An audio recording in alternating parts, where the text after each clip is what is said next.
On s'est intéressé à comment fonctionne un conte, quelle est son exposition, quel est son climax, quelle est sa fin.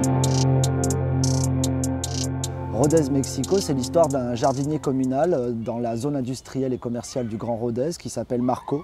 Et suite à une fête sur le Larzac, il va découvrir par hasard une projection sur le sous-commandant Marcos, qui était un leader des guérillas zapatistes dans le sud-est mexicain de 1994 à 2014. Et Marco découvre Marcos, son quasi-homonyme à un esprit. Et le secret de Marco, ça va être que Rodez, la France, l'Occident n'existe pas. Nous sommes tous en train de ramper dans le sud-est, dans la boue du sud-est mexicain. L'idée de ces Don Quichotte, c'est de dire, comme Philippe Cade, c'est de dire des chevaliers du réel, c'est-à-dire à une époque, à un moment donné du capitalisme néolibéral, ce sont des chevaliers dans le sens où ils vont dire non, je ne suis pas ici. Ici, ça n'existe pas. Dans le sens où, dans le miroir, ils vont voir quelqu'un qui est vivant et réaliser qu'ils sont morts. J'ai décidé cette fois-ci d'écrire un roman pour Rodez, Mexico.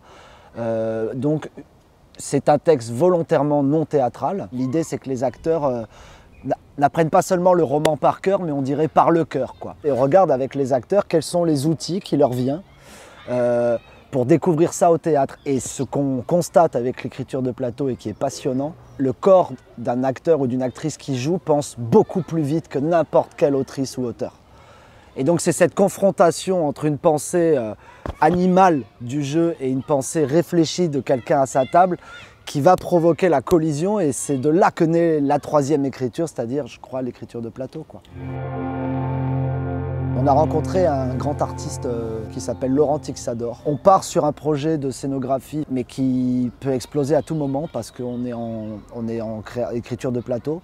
Mais l'idée, c'est qu'on aurait un grand échafaudage de chantier dans lequel Laurent, parce que Marco Żuławski vit donc dans la zone industrielle de Rodez, dans le seul pavillon rose saumon immonde, ces architectures des années 90 encore debout, et devant chez lui, il y a un rond-point.